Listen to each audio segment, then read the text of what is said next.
Olá pessoal, nós iniciamos aqui a nossa live sobre a sepsia em tempos de pandemia, né, que está aberto aqui para toda a comunidade da UEM, né, não só aqui para os nossos queridos e queridas estudantes do curso de psicologia, mas uma temática aí que faz parte da vida da gente, ainda mais agora nessa perspectiva aí de uma possibilidade, né, de retomada da vida real, né? E aí tem aqui um grande orgulho e também prazer de contar com a presença do professor Adriano Guimarães Parreira, professor lá do curso de Biologia, das cadeiras de Microbiologia e Imunologia, né? Adriano é expert, né, dos grandes professores que nós temos aqui na nossa unidade. Nós sempre esbarrando com ele pelos corredores, né, amante dos cachorros da universidade também, né, defensores dos pobres e oprimidos, cães da universidade, né? E aí da felicidade de ver também, né? A gente vê a bondade da pessoa quando ela trata bem os animais, né, Adriano? E aí a gente é bacana. Então, eu convidei o professor Adriano, né, porque a gente já está nesse momento de tomar algumas precauções, algumas responsabilidades, não somente, né, conosco, mas também com o ambiente no qual nós vamos revisitar e voltar a atuar daqui a um tempo, né? O Adriano, como expert na área, ele com certeza tem muita propriedade para nos falar um pouco sobre essas situações da asepsia, higiene, né, das condições do ambiente no qual a gente vai ter que lidar a partir de agora, né?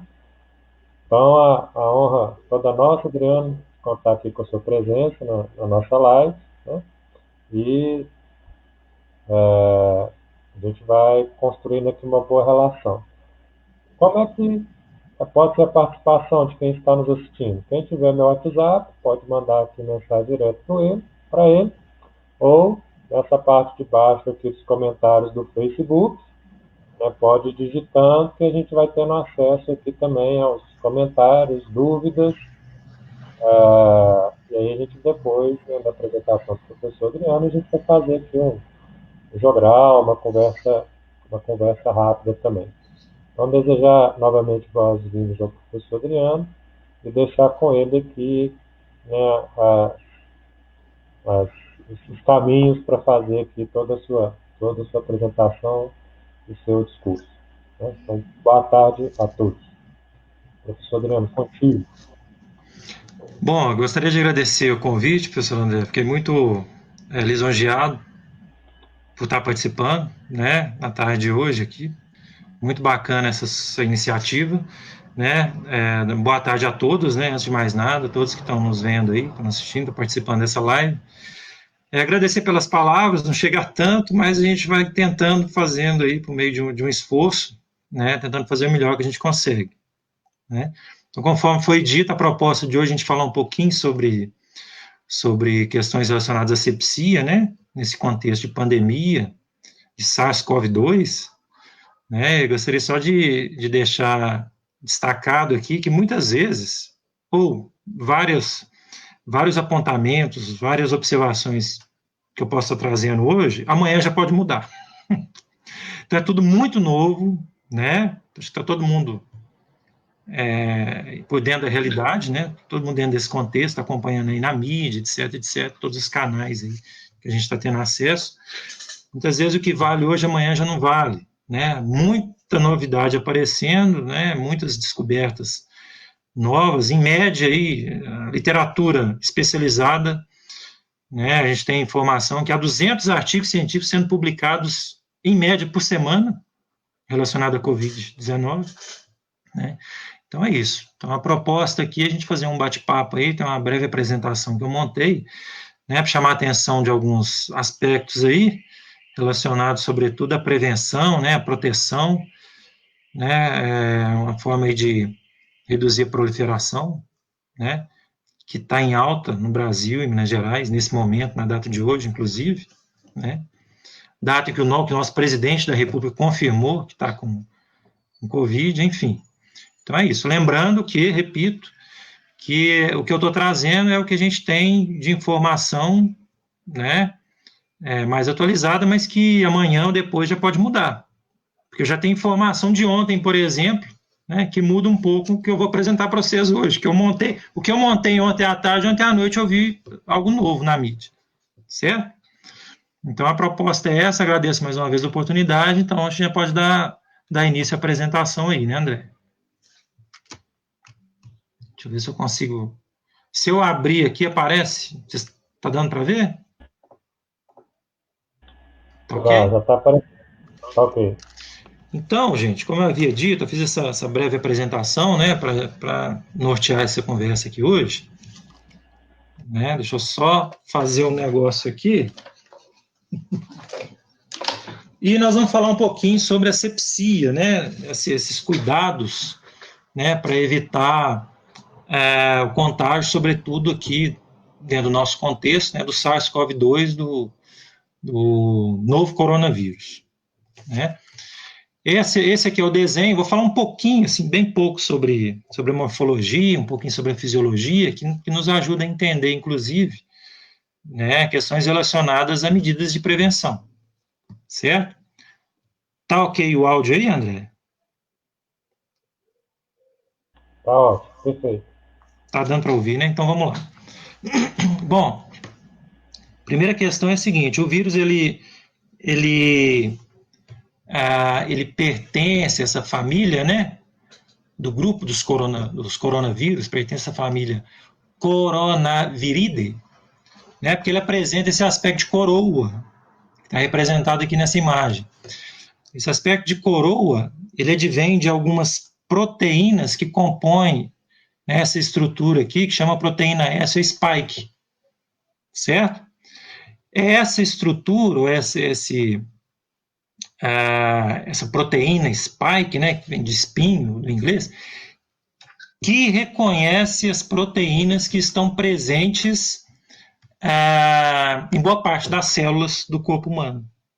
Né? Então, primeiro o vírus se adere a essa proteína, que está na membrana, né, das células do nosso organismo, para depois ele penetrar, replicar ali dentro, depois liberar uma quantidade enorme de cópias, né, que vão infectar posteriormente outras células. Ok? Então vamos lá, falando um pouquinho desse vírus, é um vírus de RNA, ele é envelopado, tá? E é esse envelope que é o alvo dos antissépticos, desinfetantes, etc., nós vamos estar falando aqui.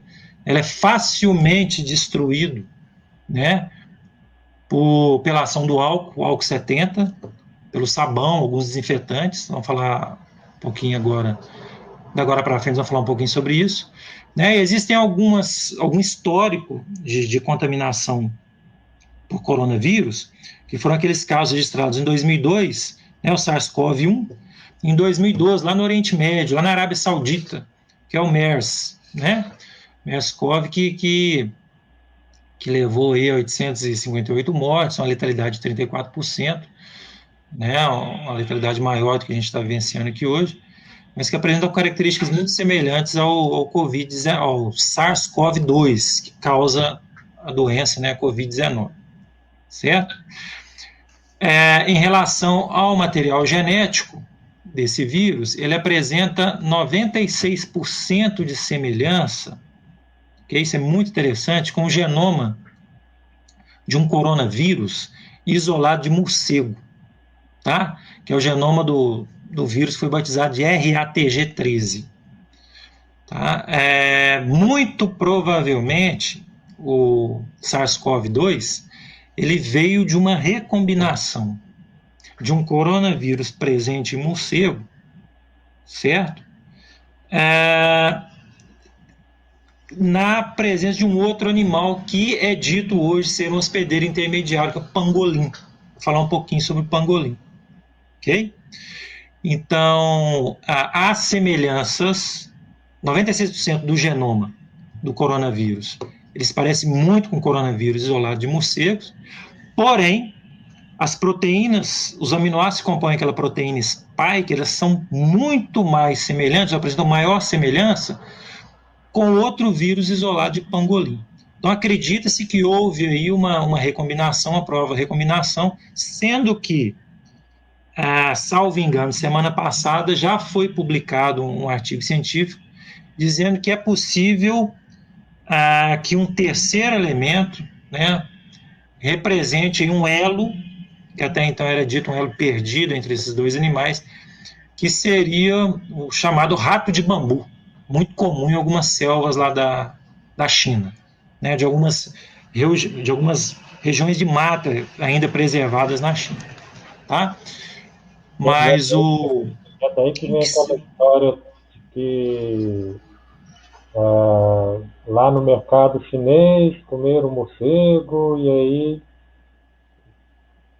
disparou a Covid-19. Isso, vou falar um pouquinho aqui a respeito disso. Né? Então, o morcego ele tem um aspecto interessante, né? Existem mais de 40 mil espécies de morcegos, né? E eles sobrevivem por vários anos. E quem trabalha com zoologia, né, e que conhece bem, não é minha área, mas quem trabalha com zoologia e conhece bem a fisiologia de morcego, os zoólogos dizem que o morcego é um animal que está sempre com febre. Por quê? Porque ele carrega uma série de micro-organismos, né, que desenvolvem no morcego processo inflamatório, sendo que o morcego que tudo isso é inofensivo para ele, né, não acomete nenhum tipo de problema, nenhum tipo de sintoma para o morcego, mas que ele precisa disso para manter a temperatura elevada, né, por ser um mamífero voador, para uma série de questões relacionadas à sua fisiologia, certo? Mas o que se tem hoje, o que se sabe hoje, pelo menos se levantou até então, né, nos últimos meses, né, é que muito provavelmente houve uma recombinação desse coronavírus presente em morcegos dessa espécie, desse gênero Rhinophilus, né, com coronavírus do pangolim e muito provavelmente a presença de um elo entre esses dois aí, que seria o que tem sido levantado nas últimas semanas, seria esse rato de bambu, muito comum lá na China. Então, vou falar só um pouquinho sobre o pangolim. Pangolim hoje representa o mamífero mais traficado do mundo. São vendidos como iguarias, principalmente no Vietnã e na China. Né? Eles dizem que as escamas do pangolim apresentam uma série de propriedades, né, inclusive afrodisíacas. A carne do pangolim ela pode curar uma série de doenças, né, segundo alguns moradores do Vietnã e China. É provável que a cura do câncer esteja relacionada com alguns componentes que estão presentes na proteína da carne do pangolim. E por conta disso, né, esse aqui foi uma reportagem que foi feita pela BBC em 2015, né, que estava levantando questões relacionadas ao tráfico de pangolim, né, por conta dessa questão de representar hoje o mamífero mais traficado do mundo. E a jornalista disse o seguinte: foram encontrados restaurantes, né, lá no Vietnã, e depois foi confirmado isso na China também, em algumas províncias da China, vendendo pangolins a $250 o quilo. Inclusive o dono de um dos restaurantes, esse aqui é o relato dessa jornalista lá da BBC, né, explicou que é um animal que poderia trazer um animal vivo para ser servido, onde a garganta dele seria cortada e o sangue seria servido como afrodisíaco. Né, não só o sangue, mas também escama, dito, né, existe lá toda uma cultura, né, por trás disso daí, que apresenta também efeito afrodisíaco. Okay? Recomendou ainda para essa jornalista, para essa repórter, que fosse pedida a carne refogada e a língua cortada para uma sopa. Preparou-se em seguida, né, uma jarra de vinho, de arroz com um pequeno pangolim morto dentro, né, a $200. Na visão dela, foi uma visão repulsiva, mas isso faz parte da cultura daquele povo, né, lá da Ásia, naquela região ali da China, Vietnã, etc. E isso para eles faz parte da cultura. E é isso aqui que o André estava se referindo agora há pouco, né? Esses mercados onde esses animais ficam expostos para venda, muitos deles vivos, né? Eu não poderia deixar de mencionar isso, é isso que eu quero chamar a atenção, né? Além da questão relacionada à sepsia, que a causa por trás de todo esse problema que a gente está vivenciando hoje, né, tanto problema de saúde física, mental, quanto problema econômico, está diretamente relacionado com a intervenção do homem na natureza, a intervenção do homem no ambiente silvestre. Né? Então, como biólogo, a gente não pode deixar de ressaltar essa questão, que é a causa, de onde vem a causa de tudo isso, essa intervenção humana, né, na natureza, no ambiente silvestre. Não só nesse caso, a gente pegar alguns outros exemplos mais conhecidos: malária, febre amarela, né, o vírus da AIDS, ebola, são todos exemplos da intervenção do homem na natureza, certo? Então, é aquilo que eu falei para vocês: existe uma proteína no coronavírus, uma proteína S, proteína spike, como se fosse um espinho que caracteriza essa coroa que dá nome ao vírus, que ela reconhece um receptor na célula humana, receptor ACE, né, ou receptor ECA, traduzindo para o inglês, que é uma enzima convertora de angiotensina 2, faz a conversão de angiotensina 2.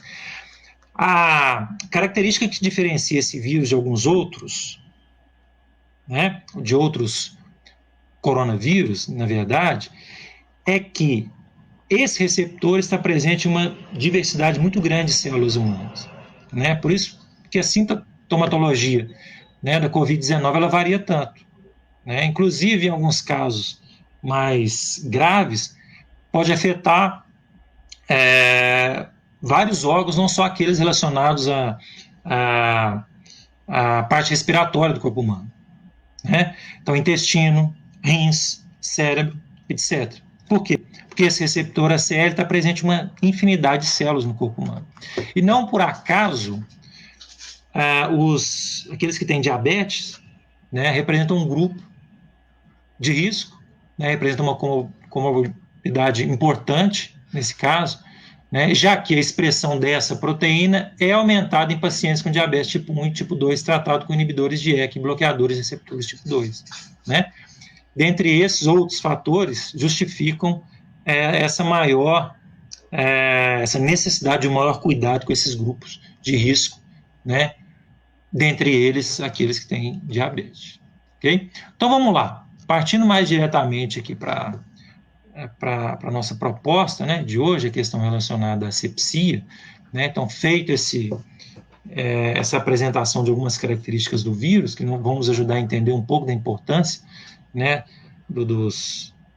das ações relacionadas à higiene, asepsia, desinfecção de superfícies, é importante dizer que, reforçar, porque eu acho que todo mundo já está sabendo, né, já está por dentro disso, mas vale dizer que algumas condições que favorecem a transmissão do novo coronavírus, ou SARS-CoV-2, né, que é o vírus que provoca a Covid-19.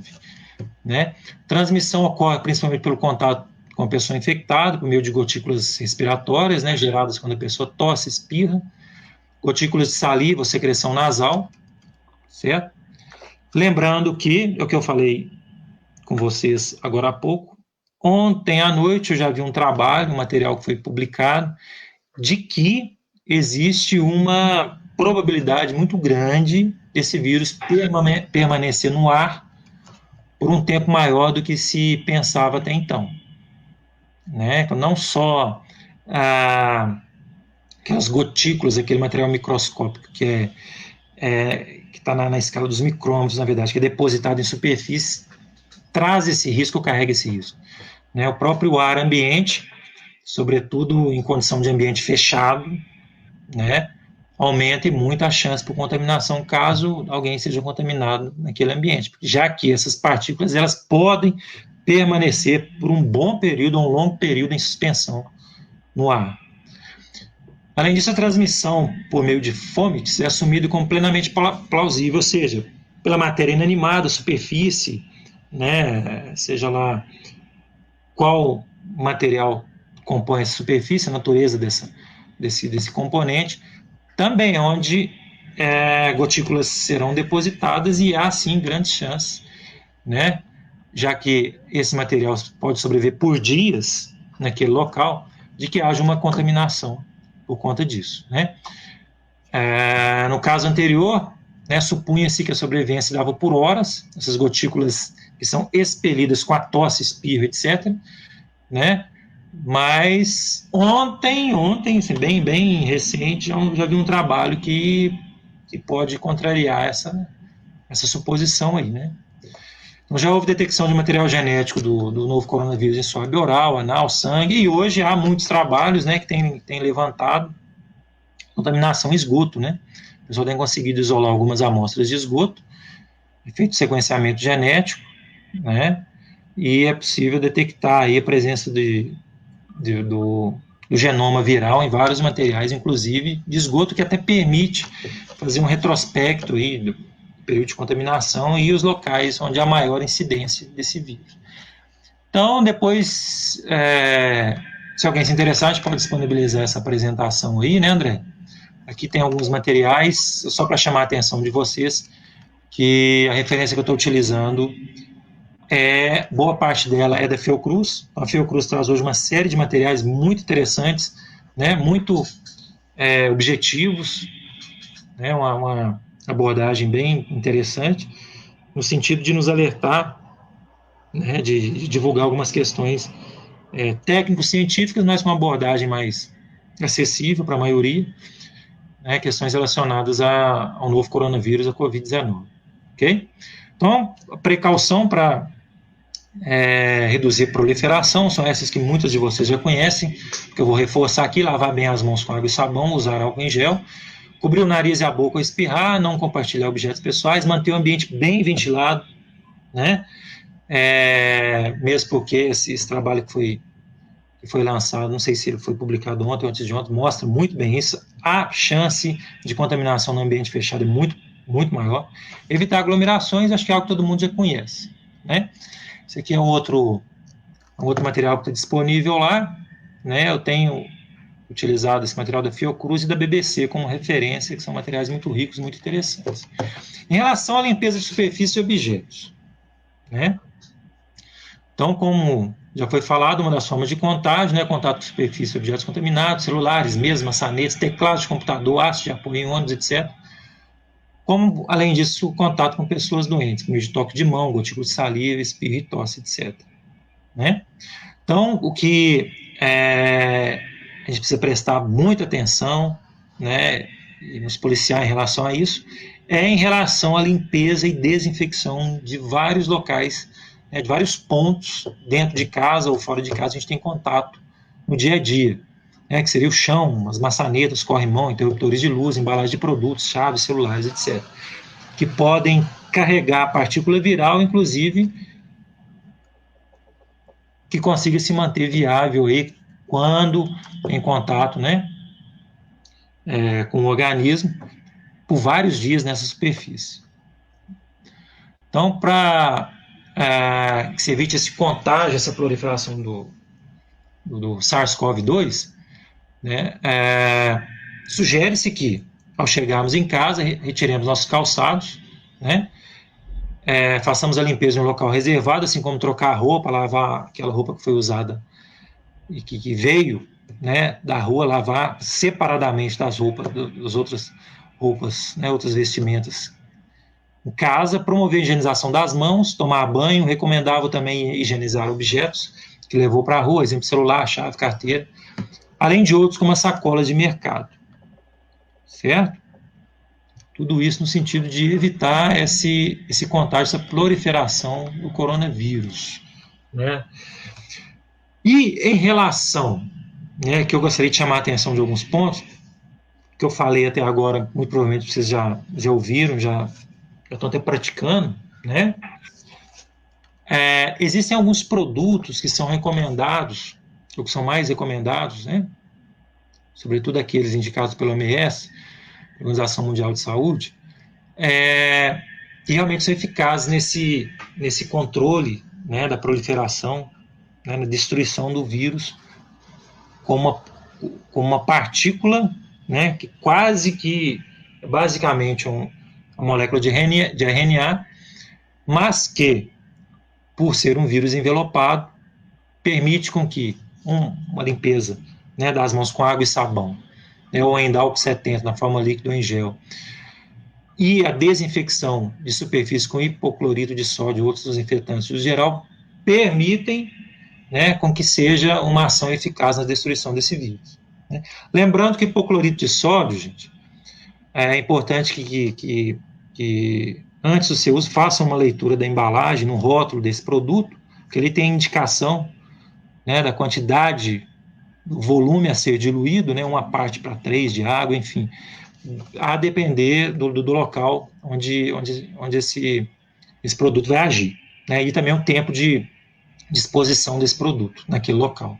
Certo? Hipoclorito de sódio, embora apareça nos rótulos da maioria dos produtos, né, principalmente água sanitária, né, que trata-se de cloro ativo, na verdade o que a gente tem ali é em torno de 2,5% a 3%, né, do cloro na sua forma de hipoclorito.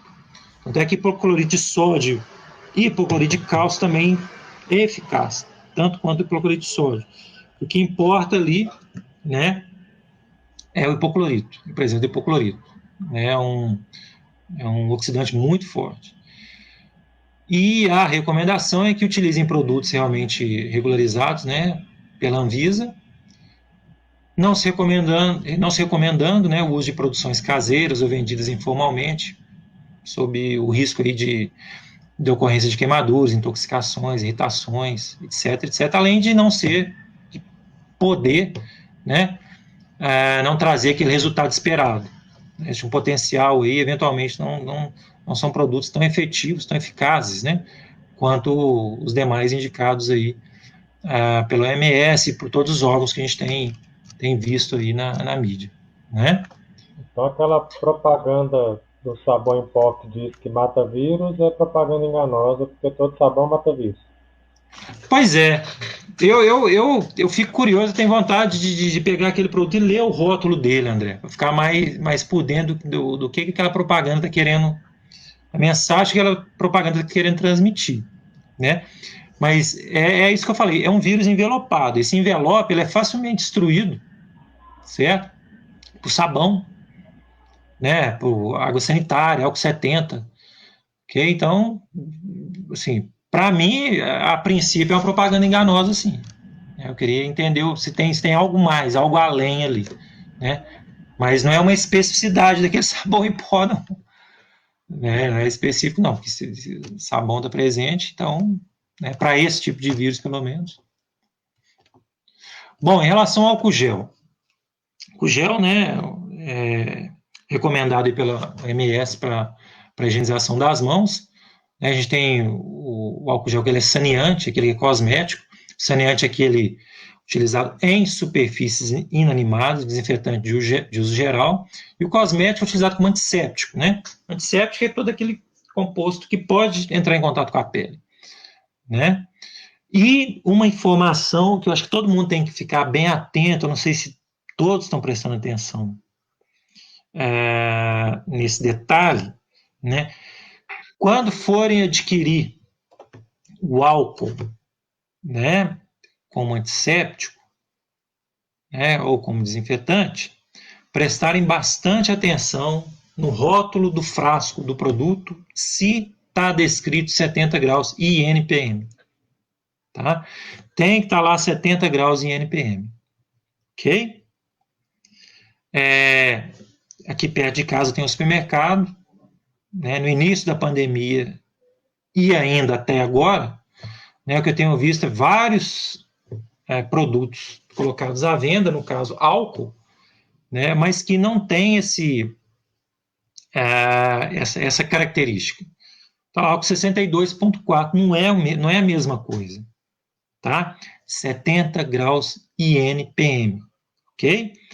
Não é 70 graus GL, 70 graus INPM. Fiquem atentos em relação a isso. Tem muito álcool sendo vendido aí, mas que não vai ter a mesma ação que esse álcool, certo? Depois eu trouxe aqui alguns exemplos, tá? Com algumas placas de Petri, em que eu fiz alguns testes com alguns antissépticos, né, e desinfetantes, para mostrar para vocês aqui o resultado, ok?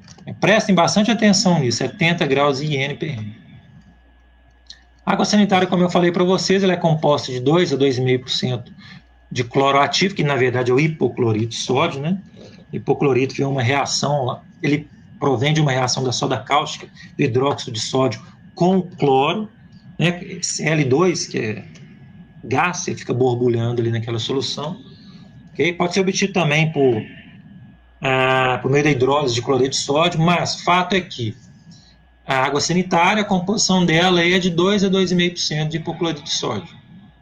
Existe uma série de aplicações, é o que eu já falei anteriormente para vocês, é preciso que, a depender da marca, façam uma leitura no rótulo para avaliar a questão de diluição, né, para quanto de água aquele produto vai ser diluído, né, para a limpeza geral, desinfecção de pisos, cozinhas, banheiros, azulejos, etc., né, ou desinfecção, inclusive, de hortifrutícolas, né, esse produto tem que estar mais diluído, né, e também, além disso, o tempo de ação, né. Um dos fatores que afeta a efetividade ou controle do crescimento microbiano é o tempo de exposição ao agente microbicida, né, seja ele bacteriostático, bactericida, né, que venha matar vírus, fungicida, que venha matar fungos, etc. Esse tempo tem que ser respeitado, senão também não vai atingir o objetivo esperado. Né? No caso da limpeza de superfície, pelo menos deixar em contato 10 minutos. Água sanitária. Né? Em desinfecção de hortifrutícolas, né, essa água sanitária vai ter uma diluição bem maior do que aquela utilizada para limpeza de superfície, e o tempo de exposição, né, de contato desse material com os hortifrutícolas deve ser respeitado, observando-se aí pelo menos 30 minutos para essa marca de água sanitária que eu peguei como exemplo. Ok? Em relação ao uso de máscaras, né, a máscara vem aí com uma proteção, né, uma barreira mecânica, né, com algumas vantagens. As máscaras de tecido são realmente eficientes, têm pouca complexidade de fabricação, grande importância aí na proliferação, na propagação do coronavírus, muito embora não forneçam proteção total contra as infecções. Né? Elas reduzem a incidência para atuar com uma barreira mecânica, uma barreira física. Okay? Existe uma indicação, certo? Está exemplificado aqui, que é uma máscara N95, que é uma máscara cirúrgica, é que pacientes suspeitos ou contaminados, assim como profissionais de saúde, devem utilizar esses dois tipos de máscaras, que é a máscara mais profissional. Tá? Na preocupação de falta desse tipo de material no mercado para atender, né, os profissionais de saúde, a recomendação, né, que o OMS tem passado é a utilização de máscara de tecido. Okay? Aí vários tipos de tecido, TNT, algodão, etc. Vou falar um pouquinho deles aqui. Então, os melhores tecidos e modelos, o Ministério da Saúde, né, aqui no Brasil, recomenda que essas máscaras sejam feitas com ao menos 2 camadas, né, constituídas por esse tipo de materiais, seja ele tecido de saco de aspirador, de pó, algodão, tricoline ou mesmo fronha de tecido antimicrobiano. Né? Então, existe uma série de possibilidades de estar confeccionando, estar produzindo essas máscaras de tecido. O mais importante, na verdade, é o formato, devendo cobrir totalmente a boca, o nariz, ficando bem presa no rosto, né, sem deixar espaço nas laterais ou no queixo. Principalmente cuidado na utilização da máscara para que ela fique aí bem posicionada. Vamos falar um pouquinho aqui adiante em relação a isso. Tá? Lembrando que a máscara é de uso individual, né? No geral, a depender, existem algumas controvérsias aí, existem alguns trabalhos novos saindo. Inclusive, eu vou mostrar um artigo que saiu há pouco tempo, foi publicado pela revista Lancet, que diz que a máscara mais efetiva é que apresenta 3 camadas, na verdade. Né? Essas máscaras têm um uso aí, fizeram alguns estudos que apresentaram a média de uso de 3 horas, no máximo. Estando úmidas, devem ser trocadas, ou com sujeira aparente. Né? E no momento da remoção, retirar o elástico ao redor das orelhas, não tocar na parte frontal dessas máscaras, se elas forem tocadas na parte frontal, recomenda-se a higienização das mãos de forma imediata. Elas devem ser deixadas separadas, né, para fins de limpeza e também, principalmente, para o descarte. Então, a recomendação é que essas máscaras, após o uso, né, sem perderem o prazo de validade, vamos dizer assim, elas sejam colocadas nos sacos, uma sacola separada para que sejam posteriormente descartadas. Lembrando que as máscaras não garantem a proteção total, então, mesmo que sejam usadas, é necessário que se mantenha a distância de no mínimo 1 metro, né, entre as pessoas, assim como os cuidados básicos de higiene, etiqueta, tossir, etc.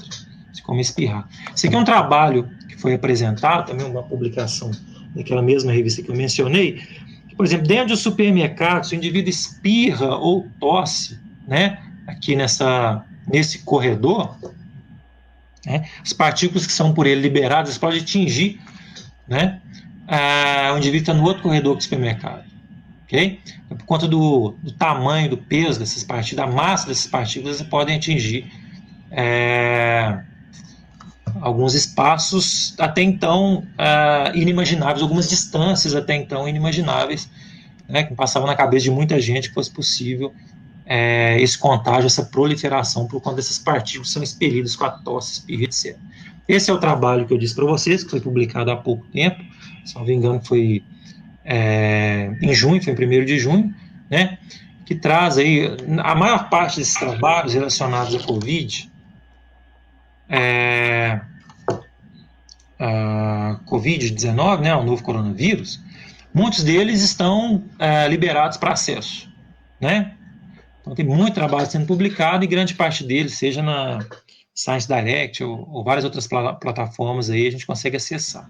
Okay? Então é um trabalho muito interessante, atual, que fala um pouco sobre essas máscaras faciais, que o recomendável, o que é realmente efetivo em termos de resultado, de redução de proliferação, seriam máscaras que apresentem 3 camadas de tecido, né?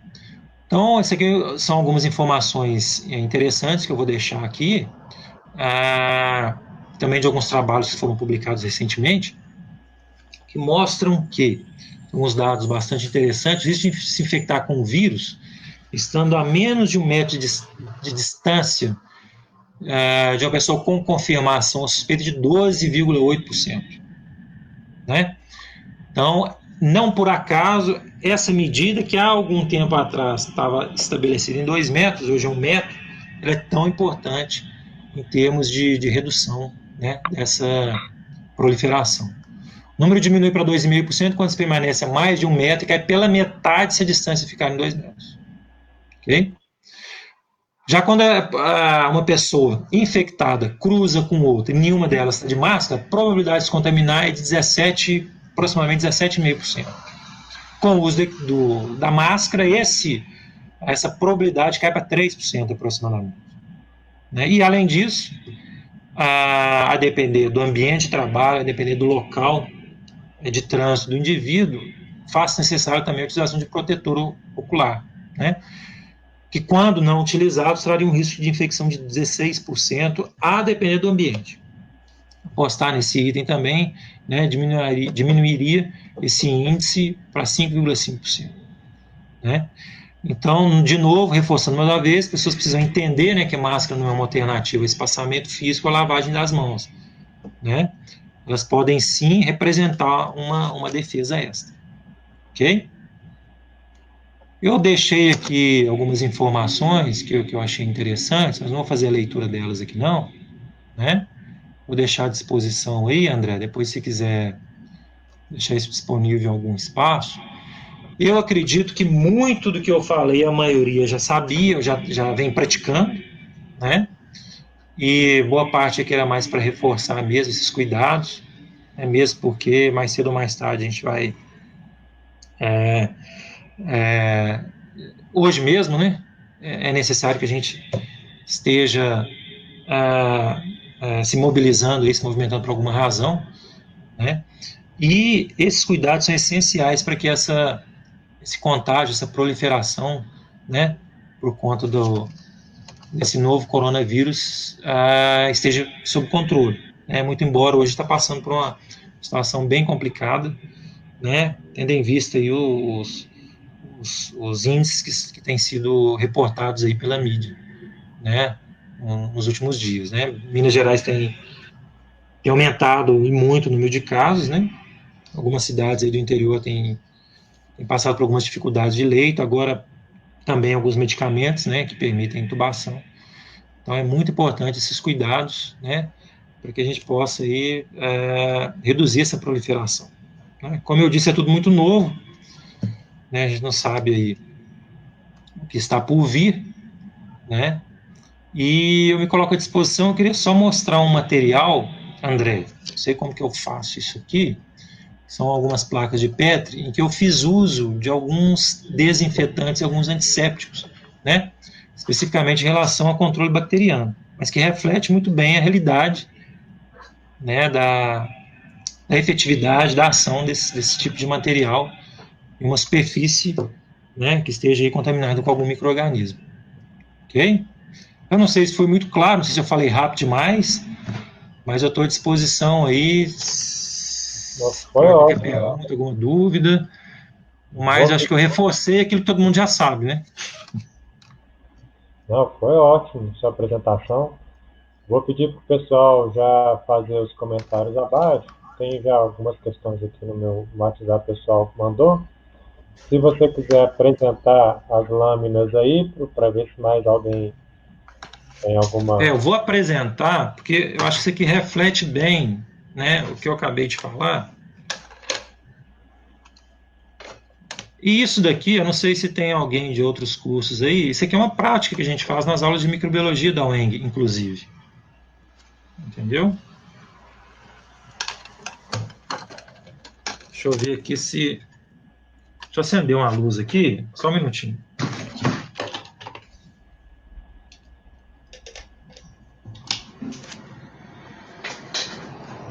Se clareando aqui melhor. Deixa eu ver onde é que tá a minha câmera aqui. Tá dando reflexo aqui. Tá dando pra ver aí? Agora deu, não deu, André? Vou ficar aqui de trás. Tá dando umas manchas brancas, assim. O CL, Então, adivinha o que é essa mancha branca? Essa mancha branca é uma colônia de bactéria, tá? O que está marcado com C barra é que houve, né? É que houve a utilização, ou seja, eu vou falar para vocês aqui que está descrito aqui na tampa da placa de Petri. Isso aqui é uma placa de Petri, tem um meio de cultura aqui dentro, né? Que permite o crescimento de várias espécies de bactérias, a maioria delas heterotróficas, não patogênicas, tá, gente?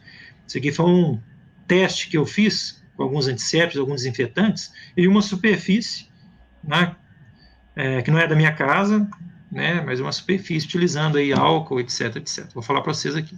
Então, o que está marcado com C barra é aquele espaço, é aquele ambiente onde o antisséptico ou desinfetante estava presente, ok? E S barra é na ausência do desinfetante ou antisséptico. Nesse caso, foi a água sanitária. Okay? O que eu fiz? Eu passei o dedo em uma superfície, né, e fiz um espalhamento aqui, ó, meu dedo, tanto aqui quanto do lado de cá, ok? Desse lado, eu passei o dedo em uma superfície, certo, que não tinha recebido, vamos dizer assim, o tratamento com água sanitária. E desse lado, desse outro lado aqui, desse lado, uma superfície em que eu passei água sanitária ali, deixei a água sanitária em repouso por 10 minutos, seguindo a orientação, as informações estão no rótulo do produto. Então, o que a gente observa é que realmente é efetivo, né, para aquela marca X, etc.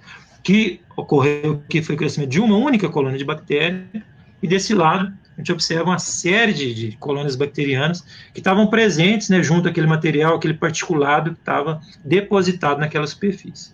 Ok? Rapidamente, um caso muito interessante aqui, né?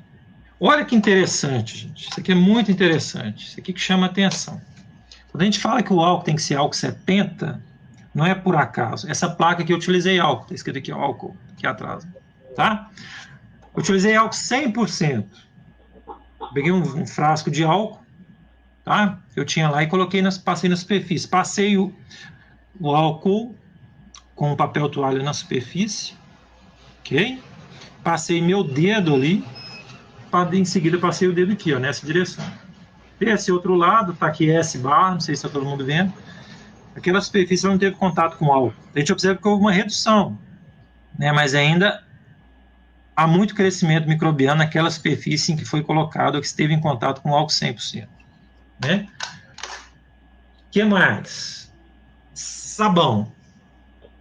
Então, utilizando de um sabão, lavei minhas mãos, certo? Na verdade, essa placa aqui é um pouco diferente.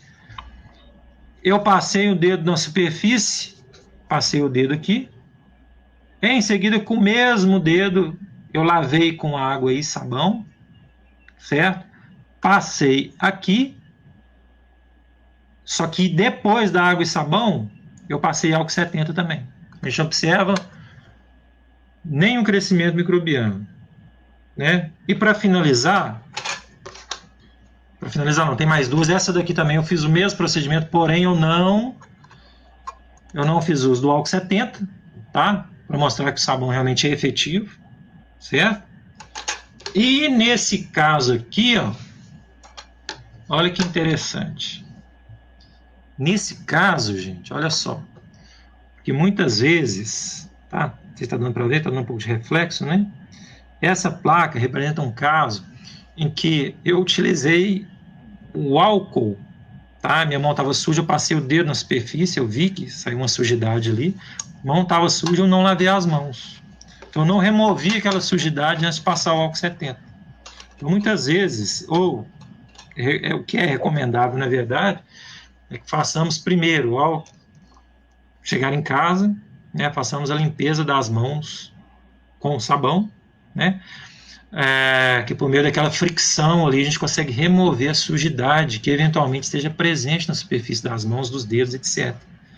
Né? Que muitas vezes simplesmente passar o álcool em algumas situações, que foi o caso aqui, né, o álcool não vai remover aquela sujidade. Muitas das vezes, e é o que acontece, a microbiota, o micro-organismo fica protegido ali por baixo daquela matéria orgânica, daquele material, daquela sujidade que está na superfície da pele.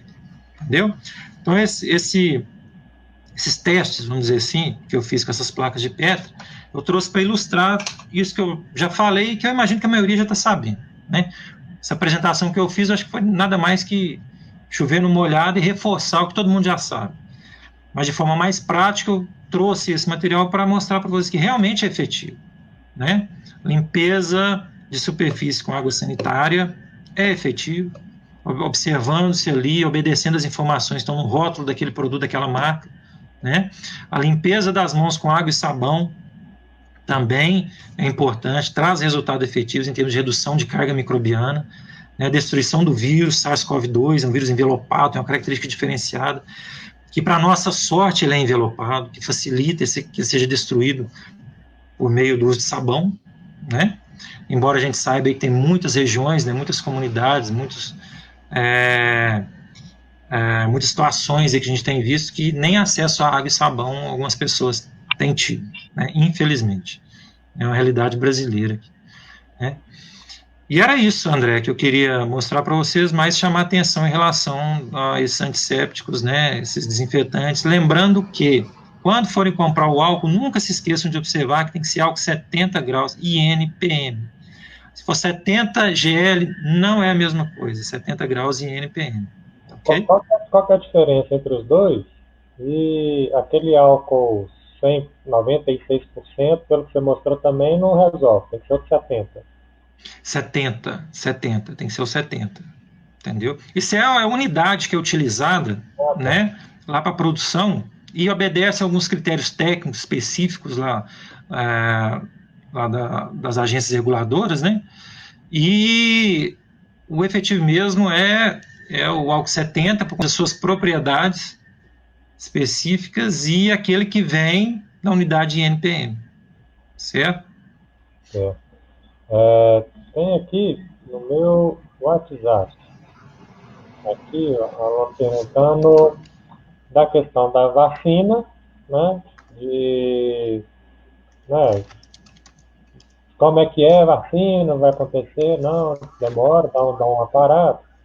E uma outra questão aqui, né, que é da possibilidade de retorno, por exemplo, à universidade, né, que é o que a gente tem discutido também em algumas reuniões administrativas, principalmente. Então, a asepsia, né, a limpeza da sala de aula, do laboratório de informática, né, se isso é algo viável, da gente pensar, por exemplo, na nossa unidade que tem 2.400 alunos, né, se depois que limpa, né, que se apresentou, tem que dar um tempo, qual que é a perspectiva que a gente tem de utilização de espaços nesse cenário, né? Assim, que a gente deve retardar o máximo possível, ou se uma boa higienização permite a gente ter um convívio em espaços como laboratório de farmácia, sala de aula. Então, seriam essas duas questões, da vacina e da utilização de alguns espaços da universidade. Entendi. Eu não sei, André, em relação, não sei se ficou clara a questão do álcool, né? E NPN vem de Instituto Nacional de Pesos e Medidas, né? Então ele obedece a alguns critérios técnicos estabelecidos pelo Instituto Nacional, né? Que garante que realmente ele está na proporção de 70%, né? O GL já é outra unidade, já é outros 15. Não vou entrar no mérito dos pormenores aqui da questão química, não. Poupá-los dessa etapa aqui.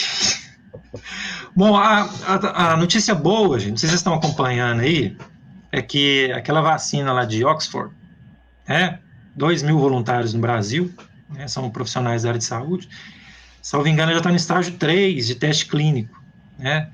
Então ela já está bem avançada, inclusive parece que até o governo brasileiro já encomendou algumas doses, né? E estamos torcendo, vamos ver, estamos na torcida aí para que dê tudo certo, que ela esteja disponível o mais rápido possível. 20 de julho agora, começam alguns testes com a vacina chinesa, né? Daí tem alguns voluntários aí, parece que do Rio, São Paulo, enfim, então tem várias vacinas sendo desenvolvidas, a mais promissora é essa de Oxford. Essa vacina de Oxford, ela utiliza de um adenovírus, né? Um vírus que causa resfriado leve. Esse vírus, ele é originário também de animal silvestre, né? Para variar, também foi o contato humano com o animal selvagem que trouxe esse vírus para a circulação entre nós, né? E eles conseguiram inserir no genoma desse adenovírus, né, o gene da proteína S, daquela proteína. Então, assim, o organismo ele reconhece a presença daquela proteína. Ela representa um epítopo, né, que vai acionar o sistema imunológico a desenvolver uma resposta. Então, tudo indica que ela realmente tem tudo para trazer bons resultados aí no futuro, né? Estamos torcendo para que, quem sabe esse ano ainda a gente tenha uma vacina disponível, embora a gente sabe que o processo de desenvolvimento desse tipo de insumo não é tão rápido assim, né? Mas existe uma corrida muito grande. Tem mais de 20 vacinas sendo testadas no mundo inteiro, né? Mas essa de Oxford realmente ela tem um potencial muito grande, né? E linkando essa questão da vacina com a nossa realidade ali da UENG, para ser sincero, eu não ficaria muito confortável em retornar à atividade presencial, mesmo tomando os cuidados de limpeza e desinfecção de superfície, né? Por conta de algumas situações ali que a gente não tem controle, né? Como é que nós vamos controlar aglomeração, por exemplo, na cantina ou nos corredores, enfim, né? Então, assim, é uma realidade muito complicada, né? A gente nos deparamos com a situação muito inusitada, embora muitos já tenham dito que era esperado que ocorresse uma pandemia, né? E antes que eu me esqueça, não sei se vocês estão acompanhando, a China agora, saiu hoje, está estudando alguns casos novos de peste bubônica, né, que inclusive ocorreram na Mongólia no mês passado, peste bubônica, que foi uma pandemia que ocorreu na Idade Média, lá no século XIV na Europa, que matou de 30% a 40% dos habitantes daquela época. Então, peste bubônica, Yersinia pestis, né? É transmitido pela pulga? Pulga de rato, entendeu? Mas que depois de transmitido para o homem, aquilo ali tem uma facilidade de proliferação muito grande, tal qual SARS-CoV-2, meio de espirro, saliva, etc., gotículas, né? Então, o que está acontecendo hoje, a China fechou uma cidade lá por conta de casos de peste bubônica, né? Mas por que eu estou falando isso? Porque já era esperado que fosse acontecer uma situação que a gente está vivenciando hoje, né? Só não esperavam que acontecesse hoje. Então, é uma situação inusitada que a gente fica buscando meios aí para retornar à normalidade, que não vai ser tão normal quanto era antes, mas que no caso da UENG ali, no nosso caso, eu não vislumbro assim, uma possibilidade de um trabalho seguro presencial que nos garanta realmente uma tranquilidade, né? Porque uma das questões até que eu falei agora há pouco, a maioria já sabe, né, que foi levantado ontem de noite num novo trabalho que foi publicado, é questão de ambiente fechado. Uhum. Né? Como é que nós vamos trabalhar mesmo sala de computador, você colocar poucas pessoas, enfim. Tem a questão de distanciamento, etc, etc. Acho muito complicado. Eu, sinceramente, eu não tenho... Assim, antes de uma vacina, eu não tenho muita segurança, não, para ser sincero. Entendeu? Eu não sei se eu respondi, André, Não se foi tudo respondeu. isso que foi colocado aí. Então, eu, André, tentando resumir isso. Então, o que, é que a gente precisa ter? Uma boa higiene pessoal, né? Um bom controle, né, do ambiente, de higiene. Precisa, né, assim, uma coisa que eu vejo em muitos municípios, né, uma estratégia que é essa a barreira sanitária, né, assim, não permitir Isso. a locomoção de muita situação. E tá bom, né, principalmente. Bastante as pessoas terem aí uma nova cultura também sobre, né, de que hoje nós somos, né, acho que os principais transmissores, né, da, da Covid-19 e que é facílimo, né, fazer essa Exatamente.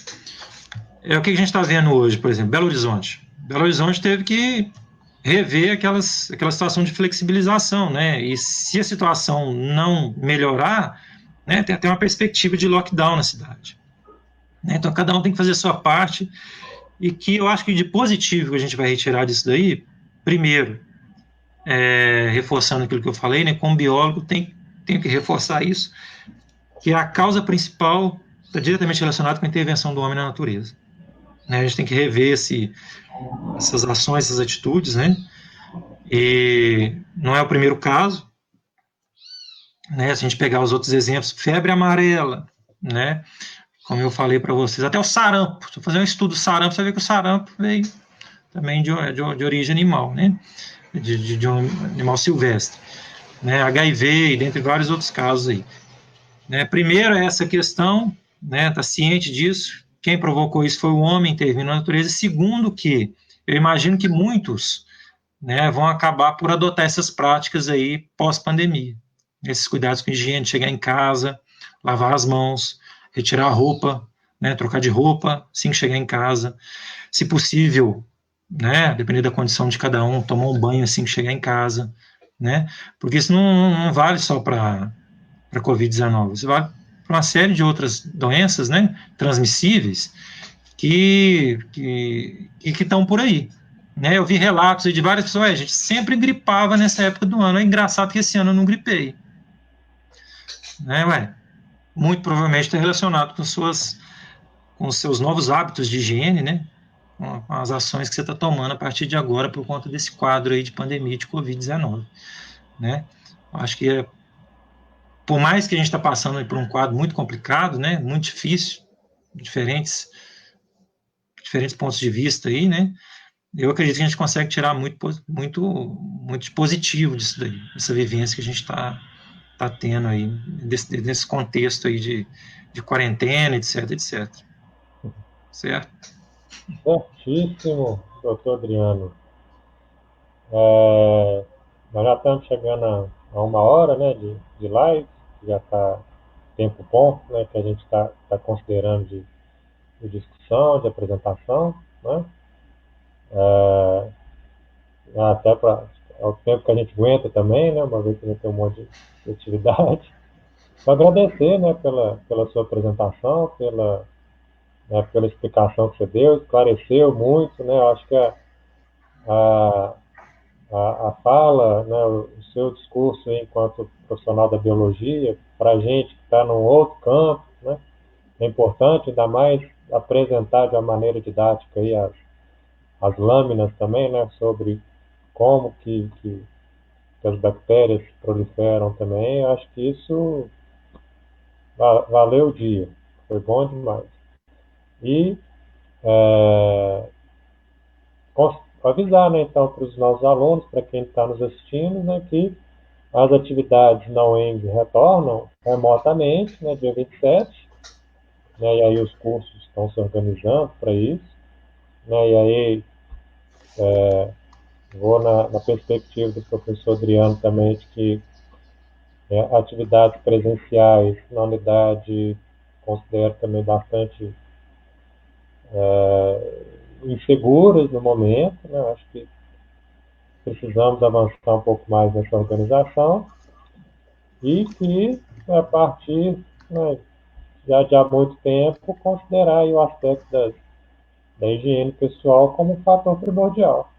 Então, para aqueles estudantes, né, que costumavam usar a mesma calça jeans 4, 5 dias direto, agora, né, vai ter que ser mais higiene, vai ter que ter uma rotatividade maior.